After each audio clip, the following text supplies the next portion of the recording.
Welcome back to Tiny Grimes Games, and I'm here with another Star Wars Destiny video. And today I want to talk about a new deck that I've been working on, which is the Elite Luke Skywalker Admiral Ackbar deck.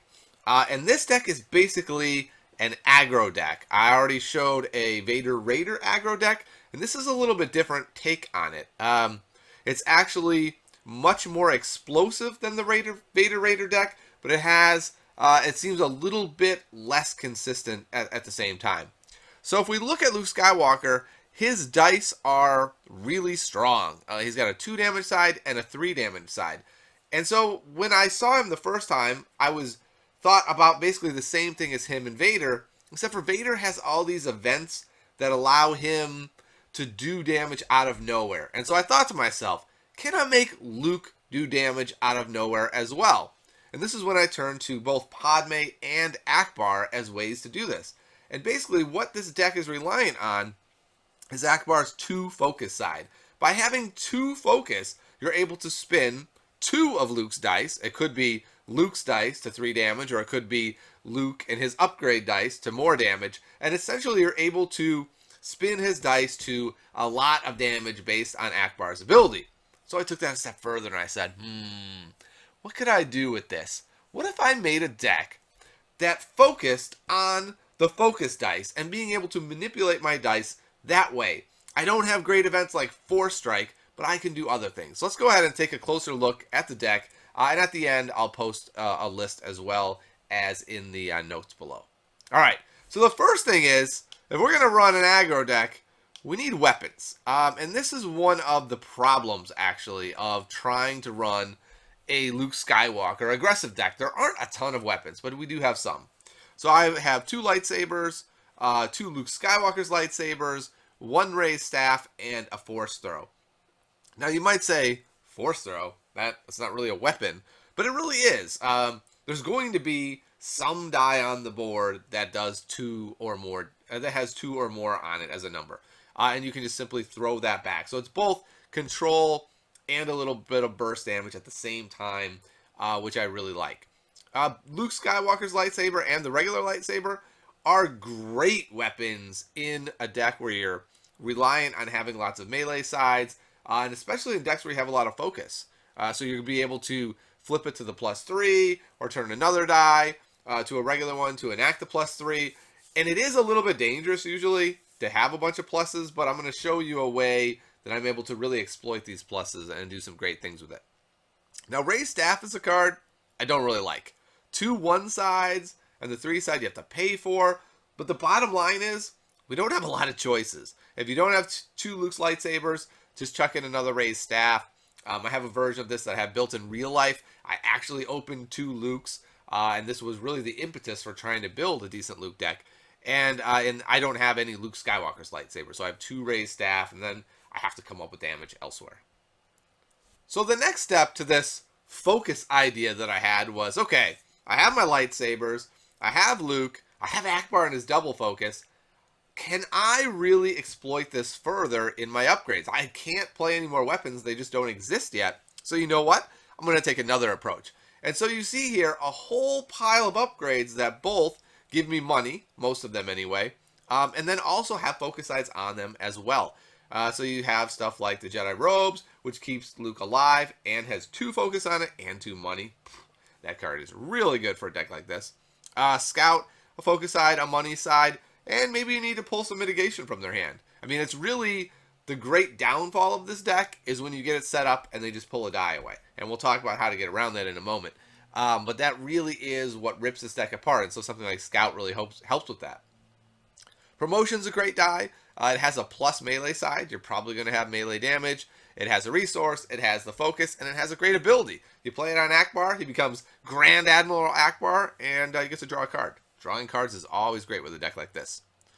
Force training as well. Damage and focus together. A really good upgrade for this deck. BB-8, he's just a good die. He's especially good here because for only 1, you get a die with upgrade. You get a reroll. You get a shield to keep Luke alive. 1 with a force is great. I mean, I talked about how amazing Ackbar's 2 focus side is. This has a 3 also. I don't get this out in many games, but when I do, It's generally a great situation. And survival gear also, again, it has a focus. It only costs 2. It also has a melee, right? We're hurting for melee damage. So any of these upgrades that have focus, melee, and a resource, I am really, really interested in. So we have this pile of upgrades that oftentimes I think are not upgrades you look at when you think of an aggro deck, like Jedi Robes, Force Training, Survival Gear. These don't feel like aggro cards, but with the way this deck works, they kind of are. Alright, so it's time to turn to what makes this deck really tick. And it's the out of nowhere, what just happened cards. That's what makes this deck so good. So you might have been thinking this whole time, has Tiny lost his mind? Why the heck does he want so much focus on random dice? And the answer is All In. All In allows you to do really abusive and destructive plays where you're like, okay, I've got my Ackbar die, I've got Luke with a couple upgrades on him, I've got like 3 other focus dice just randomly in the pool, I roll them all out, and I get a terrible roll. Let's go ahead and look at an example of this. I've got some dice up here. So here's Luke with Force Training and a lightsaber and raised staff. He's pretty kitted out. And we've got Ackbar with a promotion and a scout. Let's see what happens. Let's go ahead and give this a roll. All right. Not a bad roll. Not an amazing roll. Oh, it didn't come out quite right though. We didn't get a single focus, so we gotta try it one more time. One of these is bound to be a focus. There we go. We got a single focus. So you look at this and you think, that's okay, right? That's not the best roll ever, but it's not terrible. But when you couple it with something like All In, which says for 1 resource you can resolve all your dice, you get to do crazy combos. Since Ackbar has a double focus side, you only need 1 other focus side to be able to then turn Ackbar into a double focus. So you resolve this one, make this one the double focus. No idea what side number it is. I guess it's number 2. Make that the double focus. Resolve that. That Luke's already at 3. So let's just turn this Luke to a 3. Let's turn this one to the plus, I guess. And now we're going to go ahead and resolve 6, 8, 9. Boosh! 9 out of nowhere. It looked like we were going to hit them for 4, and they were kind of panicked by that, but we ended up hitting them for 9 instead. What makes this play so powerful is that your opponent generally will not control dice that aren't showing damage. So there's a decent chance they controlled that die, right? So on their turn, they control this Luke die, and then instead we flip some stuff and we only do 6. But still, doing any amount of damage out of nowhere is so strong.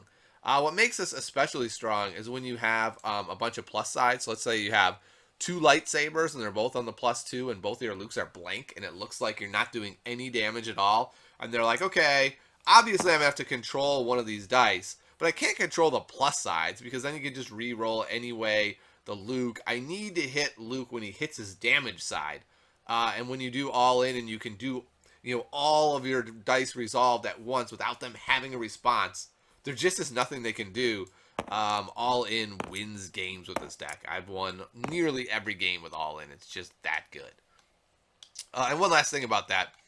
Even if Ackbar were to die, let's say he dies, there's still a decent chance with the dice that you have that you're going to have a couple of focus. Let's say you have BB-8, he rolls a focus, you end up putting like a scout or a force training on Luke, and it's a focus, and then you can still do a pretty decent all-in even after Ackbar dies. So all-in ends up being this out of nowhere massive damage spike aggro card. It's kind of like a No Mercy, only really better, which is hard to believe. So it's like No Mercy and Force Strike are what make Vader so good. All in this particular build makes Luke into just an absolute monster out of nowhere. And then you couple that with leadership, right? So now you have not 2 of these just amazing out of nowhere huge damage spikes, but leadership as well. And leadership ends up being an amazing card in this deck for much the same reason, right? You roll out a kitted out Luke, Luke with 2 sabers. He does some damage. They control some of his dice, and they think, woo, controlled some of his dice. I only took 2 damage from Luke this turn. I'm going to call that a win. You just have Ackbar up. they either claim the battlefield or they're really clever and they don't, but they only have one card in hand and they've used two dice already. You use leadership, you're standing Luke back up, you exhaust him, roll his dice, draw another card, by the way, for even more rerolls. You reroll a couple times and you smack him for 6, 7 more. Leadership ends up being, again, a total blowout card. And that's what makes this deck so fun. But this deck is a little bit dicey in that it has all these awesome blowout cards, but when stuff doesn't come together for this deck, it gets kind of ugly, right? I've had a couple games where I just can't get any rolls. I rolled 9 dice and not a single one is a focus, and I can't do the all-in that's sitting in my hand. But that's kind of the rarity. I played a game with my daughter, and I showed her the all-in trick. She's 8, and she rolls her dice out, and I'm looking at it, and I'm like, oh, God, if she is all-in, I'm wrecked. Like, the game just ends here. And she goes, Daddy, I believe the all-in trick works here? And then just, boosh, destroys me, and I was so proud. So proud to get destroyed so badly.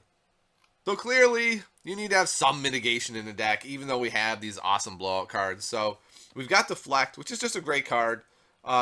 Force Misdirection is a card I'm trying. We have quite a few blue dice in this deck, and the blue dice we've chosen are kind of crazy, right? They're not the normal dice, and they have all kinds of sides and a nice mixture. So I found that Force Misdirection can be pretty darn good. It's really important to remember that it's blue dice. Like, it has to be something on your blue die, so it works much better in a deck that has more blue dice, but it can be decent in this deck as well.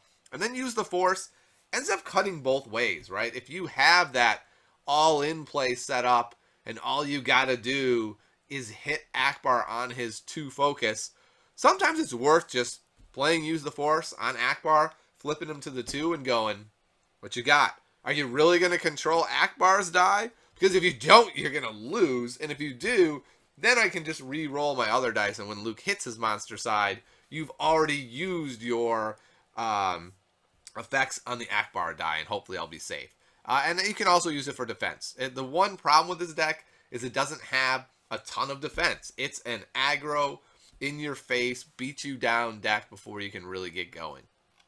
Having said that, though, there are a couple of cards that help you stay alive. It actually has 2 copies of Field Medic, and it actually has 2 copies of Willpower as well. So Willpower is a really interesting card in that it lets you do a crazy play, basically. Crazy tricks surprise people. And also, crazy tricks when people think it's a bad card doubly surprise people. So Willpower lets you take one of your exhaust characters, Luke, 9 times out of 10, but sometimes Ackbar, because they will realize, oh no, Rebel leadership is a thing, and I need to kill Ackbar. But basically, you Willpower, and you can do a damage to somebody ignoring shields. That's the key. Often what people will do in this game is they get to 8 or 9, they freak out, and they put a bunch of shields on their guy, and they go, whew, I'm good. I'm good. I got 3 shields. I've got a flank, and I've got an isolation, I've got answers, I've got shields. I'm literally untouchable here. And then you Willpower them, and they get angry, actually. I've had several people be very upset with me and say, like, Willpower is a bad card? I can't believe you just beat me with it. I'm like, yeah, it's so bad, I won another game with it. So it's definitely a card that long-term probably will not make the deck, and who knows, I may end up even cutting it. But it has real value.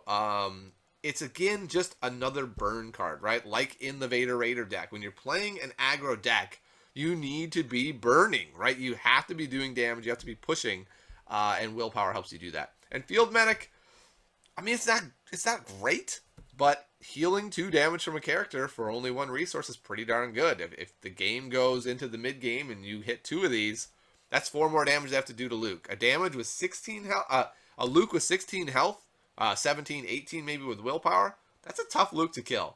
And that lets you do a lot of damage. The battlefield I've been using is Imperial Armory. I'm not entirely sold on it. I don't really know what battlefield I want to use. I know a lot of them I don't want to use, right? Because I have so many dice, which is kind of weird for an aggro deck. I often don't end up taking the battlefield. And it's often great for me if my opponent does take the battlefield, because I have all these focus die.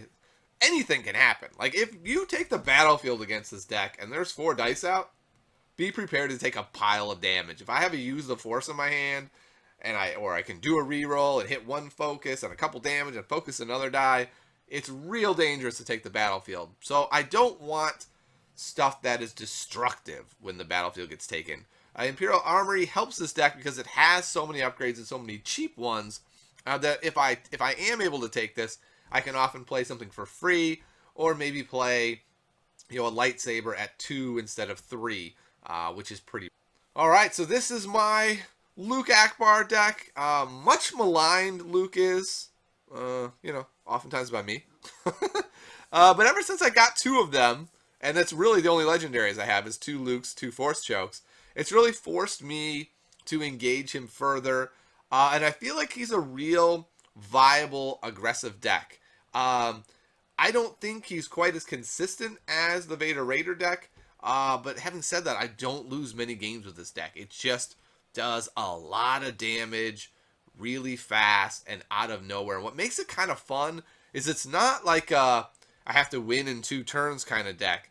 Its monster turns are like turns 3 and 4 if you find an all-in with 5 really cheap dice on the board. That's when stuff gets crazy. And especially for opponents who have never seen all-in and don't really know what's happening, it's really hard to deal with. And even if they have, it becomes this really unsatisfying way to deal with it. What do you do? Do you pull off blank Luke dice? Do you pull off a blank Ackbar because he might turn to a 2? Like, just the options that your opponents have feel terrible. I know I hate playing against it because I look at it and I know all the tricks and I go, okay, so they could do that, and that would just be terrible, but do I really play around what if they have an all-in every single turn? So it's a really strong deck. I suggest you play it a little bit. I think you're going to enjoy it quite a bit, and I'll see you next time on Tiny Grimes Games.